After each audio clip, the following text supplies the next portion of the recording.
Hello friends. तो आज के हम इस वीडियो में देखेंगे the story of English book का जो है chapter 2 that is middle English. तो हम लोग आज के इस वीडियो में मिडिल इंग्लिश के बारे में हम लोग जानने वाले हैं। इससे प्रीवियस वीडियो में हम लोगों ने ओल्ड इंग्लिश के बारे में पढ़ लिया है। अकॉर्डिंग टू हमारा आवर सिलेबस वो हमारा फर्स्ट चैप्टर था और ये हमारा सेकेंड चैप्टर है हमारे सिलेबस के अकॉर्डिंग, लेकिन उस बुक के अकॉर्डिंग ये चैप्टर 4 है, इसलिए मैंने यहाँ पे चैप्टर 4 लिखा है। तो आइए हम स्टार्ट करते हैं मिडिल इंग्लिश के बारे में जानना। बेसिकली ये कहाँ एक स्टोरी है जो कि हमें मिडिल इंग्लिश के बारे में बताता है। जब नॉर्मन कंक्वेस्ट हो गया था 1066 एडी में, तो उस समय हमारा क्या हुआ था, ओल्ड इंग्लिश समाप्त हो गया था। क्योंकि ओल्ड इंग्लिश का जो पीरियड था वो 449 एडी से लेकर 1066 एडी तक था। तो इस समय तक उसके बाद हमारा जो ओल्ड इंग्लिश का पीरियड था वो ख़त्म हो गया था। अब बात करते हैं मिडिल इंग्लिश का शुरुआत कैसे हुआ। तो middle English came into existence after a gap of almost a century. एक सेंचुरी गैप के बाद हमारा जो था मिडिल इंग्लिश का शुरुआत हुआ। आखिर से अब आप लोग बोलेंगे एक सेंचुरी क्यों लग गया मिडिल इंग्लिश को शुरुआत होने में। अब पहले पीरियड की उसके बाद कर लेते हैं। तो the period of middle English का पीरियड जो है 1150 से 1500 एडी तक है। अब आप बोलेंगे 1150 आप बोल रहे हैं यहाँ पे, जबकि ओल्ड इंग्लिश ख़त्म हुआ था कब? ओल्ड इंग्लिश 1066 एडी में ख़त्म हुआ था। तो ये ऑलमोस्ट 1 सेंचुरी कहाँ से चला गया? तो देखो, जब नॉर्मन कंक्वेस्ट हो गया था, उससे पहले नॉर्मन कंक्वेस्ट से पहले क्या था कि इंग्लैंड में इंग्लिश बोला जा रहा था। लेकिन जब नॉर्मन कंक्वेस्ट हुआ, मतलब फ्रांसीसियों ने जब इंग्लैंड को जीत लिया तो उसके बाद क्या, फ्रांसीसी बोलने लगे, उनको फोर्स करने लगे इंग्लैंड के लोगों को, नहीं आपको फ्रेंच बोलना है, आपको क्या बोलना है, फ्रेंच। तो उसी बीच में लोग डिसाइड नहीं कर पा रहे थे कि हमको बोलना क्या है, क्योंकि वो लोग बहुत ज़्यादा टाइम से वो लोग इंग्लिश बोलते आ रहे थे और यहाँ पे ये फ्रांसीसी आकर बोलने लगे कि नहीं आप लोगों को फ्रेंच बोलना है। तो उसी बीच में वो लग गया 1 सेंचुरी डिसाइड करने में कि हम लोगों को क्या बोलना है। और उस स्टेट को, जिस स्टेट में डिसाइड वो लोग कर रहे थे कि हम लोगों को क्या बोलना है, उस स्टेट को हम लोग बोलते हैं, स्टेट को क्या बोलते हैं, स्टेट ऑफ फ्लक्स। एक ऐसा कंडीशन है जिसमें लोग ये नहीं डिसाइड कर पा रहे थे कि हमें बोलना क्या है। ये बात क्लियर हुई। तो अब बात करते हैं कि मिडिल इंग्लिश हो गया ये। अब बात करते हैं, इसी में थोड़ा सा एक पॉइंट उसमें बुक में दिया है, तो इसलिए मैंने लिख लिया है कि modern English has evolved from east Midland dialects. अभी ईस्ट मिडलैंड डायलेक्ट्स क्या होता है हम लोग अभी की वीडियो में नेक्स्ट स्लाइड में जस्ट पढ़ने ही वाले हैं। तो आइए स्टार्ट करते हैं कि ये पहले तो हम आप लोगों को डायलेक्ट्स बता चुके हैं कि dialects small unit of language है जो कि किसी भी पार्टिकुलर एरिया और रीजन में बोला जाता है। अब बात करते हैं कि मिडिल इंग्लिश में कितने डायलेक्ट्स थे। तो मिडिल इंग्लिश में बेसिकली 5 डायलेक्ट्स थे। कौन कौन से थे वो? Northern, southern, East Midland, West Midland and Kentish. और इसी से किसका, ईस्ट मिडलैंड से किसका इवॉल्व हुआ है? ईस्ट मिडलैंड से कौन इवॉल्व हुआ है? Modern English. मतलब मॉडर्न इंग्लिश बेसिकली बेस्ड किस पे है? ईस्ट मिडलैंड डायलेक्ट पे बेस्ड है मॉडर्न इंग्लिश। अब बात करते हैं कि लगभग 10,000 वर्ड्स जो were brought from French into English during middle English. Out of this 25% are in use today. हम लोग बता चुके हैं, मैंने आपको बता दिया है कि वहाँ पे क्या, इंग्लैंड में क्या, आप फ्रांसीसी जो है वो लोग फोर्स कर रहे थे, नहीं आपको फ्रेंच बोलना है। तो उसी तरीके से लगभग 10,000 वर्ड्स, कितना वर्ड्स, 10,000 वर्ड्स फ्रेंच का 10,000 वर्ड्स इंग्लिश में यूज़ होता है। आप लोग बोलेंगे कि इंग्लिश में कहाँ से फ्रेंच वर्ड यूज होने लगा। तो मैं आप लोगों को एक जानकारी के लिए बता दूं, जो इंग्लिश है वो बेसिकली मोर देन 50+ लैंग्वेजेस से मिलकर बना हुआ है, मोर देन 50+। जैसे कि हिंदी भी उसमें मिलकर बना हुआ है, फ्रेंच यहाँ पे बोल ही रहा है। जैसे कि अगर हम लोगों को जंगल, कहीं पे आप लोग देखते होंगे बुक में कि जंगल का जंगल ही लिख दिया, पिताजी का पिताजी ही लिख दिया, मतलब वो क्या दिखा रहा है कि जो इंग्लिश बना हुआ है मोर देन 50 लैंग्वेजेस से मिलकर बना हुआ है। अब आगे इसी में बात करते हैं।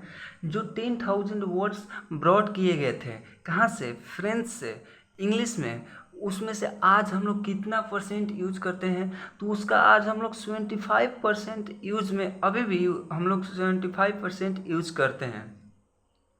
अब उसमें कुछ चेंजिंग आता है, मतलब कि मिडिल इंग्लिश में कुछ चेंजिंग आता है। तो मिडिल इंग्लिश में क्या होता है कि great vowel shift took place during middle English, great vowel shift. तो ग्रेट वॉवेल शिफ्ट, अब आप लोग बोलेंगे कि ये ग्रेट वॉवेल शिफ्ट क्या है भैया, great vowel shift, great vowel shift क्या है, जो कि मिडिल इंग्लिश के दौरान हुआ था। तो ग्रेट वॉवेल शिफ्ट ज़्यादातर कुछ नहीं है, ये क्या हुआ था कि जब प्रोनाउंसिएशन हो रहा था ना इंग्लिश का, तो वहीं कुछ चेंजेज हुआ था। लॉन्ग इंग्लिश वॉवेल्स जो थे, लॉन्ग इंग्लिश वॉवेल्स जो थे उनमें कुछ चेंजेज हुआ था, उनमें कुछ मेरे चेंज हुए थे। किस में, change in the pronunciation of English long vowels, long vowels English के उसमें प्रोनाउंसिएशन में कुछ चेंजिंग आया था, उसी को बोलते हैं ग्रेट वॉवेल शिफ्ट। अब उसमें बात करते हैं कुछ इम्पोर्टेंट पर्सन्स के बारे में, जो कि मिडिल इंग्लिश को बनाए रखने में, मतलब मिडिल इंग्लिश में कुछ अपना इम्पोर्टेंस योगदान दिए हैं, मतलब अपना कंट्रीब्यूशन दिए हैं। उसमें फर्स्ट नंबर पे आते हैं विलियम कैक्सटन।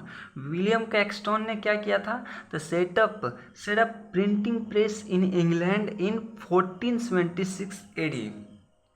तो यहाँ से एक और क्वेश्चन भी बन गया, ऐसे भी क्वेश्चन पूछ सकता है who invent printing press, England में किसने प्रिंटिंग प्रेस को इन्वेंट किया था, तो विलियम कैक्सटन। और कब किया था, तो 1476 एडी में विलियम कैक्सटन ने प्रिंटिंग प्रेस का निर्माण किया था। अब उसी में आगे बात करते हैं दूसरे राइटर के बारे में, Chaucer is known as father of English literature and poetry.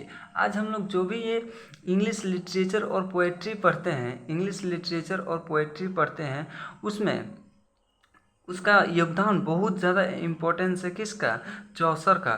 तो इसीलिए चौसर को बोलते हैं father of English literature and poetry. और भी कुछ नोटेबल राइटर्स के बारे में उस पीरियड के, कौन से पीरियड, मिडिल इंग्लिश के पीरियड्स के बारे में और भी कुछ राइटर्स है, बहुत सारे राइटर्स थे। जैसे चौसर ने बता दिया कि उन्हें किस नाम से जाना जाता है, father of English literature and poetry के नाम से जाना जाता है। जॉन गोवर, विलियम लैंगलैंड एंड विक्लिफ, ये सब उस समय के मिडिल इंग्लिश के कुछ इम्पोर्टेंट, मतलब अपना योगदान बहुत ज़्यादा इम्पोर्टेंस कंट्रीब्यूशन दिए थे, किसमें, मिडिल इंग्लिश में। तो उन्हीं सब का राइटर्स है, ये राइटर्स का नाम पूछ देता है, तो बेसिकली हमें याद रखना है। अब कुछ उनमें से बहुत ज़्यादा इम्पोर्टेंट है, जैसे कि विक्लिफ ने क्या किया था, विक्लिफ ने translated the Bible into English. जो बाइबल हम लोग आज बुक देखते हैं उसको इंग्लिश में ट्रांसलेट किए थे, कौन किए थे इंग्लिश में, विक्लिफ। और आगे बात करते हैं चौसर के बारे में। Chaucer's works are the major source of information about middle English grammar, vocabulary and pronunciation. जो चौसर का काम था, मेजर जो उनका वर्क था वो था कि उन्होंने मिडिल इंग्लिश के ग्रामर और वोकैबुलरी एंड प्रोनाउंसिएशन के बारे में हमें एक इम्पोर्टेंट इंफॉर्मेशन प्रोवाइड किया है, कौन, चौसर। तो बेसिकली आज का ये वीडियो यहीं पे ख़त्म होता है। अब हम एक क्विक रिकैप कर लेते हैं। रिकैप में हम लोग बेसिकली थोड़ा सा बस समझ लेते हैं कि मिडिल इंग्लिश के बारे में। मिडिल इंग्लिश तो बता ही दी है कि 1 सेंचुरी लगभग लग गया था ओल्ड इंग्लिश से मिडिल इंग्लिश में आने में हम लोगों को, और उसका पीरियड मेन इसमें मिडिल इंग्लिश का ही नहीं, सिर्फ सबका पीरियड इम्पोर्टेंट है। पूछ सकता है कब से कब तक किसका पीरियड रहा। तो ओल्ड इंग्लिश का कितने से था, 449 एडी से 1066 एडी तक, और मिडिल इंग्लिश का कब से कब तक है, 1150 से 1500 एडी तक। इसमें कुछ मेन डायलेक्ट्स हैं जैसे northern, southern, East Midland, West Midland and Kentish, ये सब कुछ उसमें इम्पोर्टेंस के 5 डायलेक्ट्स थे उस समय के। लगभग 10,000 वर्ड्स फ्रांस से, मतलब फ्रेंच लैंग्वेज से 10,000 वर्ड्स इंग्लिश में क्या किया गया था, ब्रॉड किया गया था, जिसमें अभी भी हम लोग 75% यूज में लेते हैं। और उसमें हम लोगों ने देखा कि ग्रेट वोवेल शिफ्ट क्या होता है, प्रिंटिंग प्रेस टेक्नोलॉजी का किसने इन्वेंट किया, तो किसने किया, विलियम कैक्सटन ने। हमने ये भी देखा कि father of English literature and poetry कौन है, तो चौसर कौन है, Chaucer is known as the father of English literature and poetry. और हम लोगों ने देखा उस समय के कुछ इंपॉर्टेंट राइटर जो उन्होंने अपना कंट्रीब्यूशन बहुत ज़्यादा दिया था, जैसे चौसर, जॉन गोवर, विलियम लैंगलैंड, विक्लिफ। और ये भी देखा कि विक्लिफ ने क्या किया था, बाइबल को ही इंग्लिश में ट्रांसलेट कर दिया था। और चौसर का काम क्या था कि चौसर ने हमें मेजर इंफॉर्मेशन दिए कब के, मिडिल इंग्लिश के बारे में। जो मिडिल इंग्लिश जब पीरियड चल रहा था उस समय ग्रामर और वोकैबुलरी और प्रोनाउंसिएशन के बारे में हमें इंफॉर्मेशन दिए। तो आज का ये वीडियो बेसिकली यहीं पर एंड हुआ। तो धन्यवाद, वीडियो देखने के लिए धन्यवाद।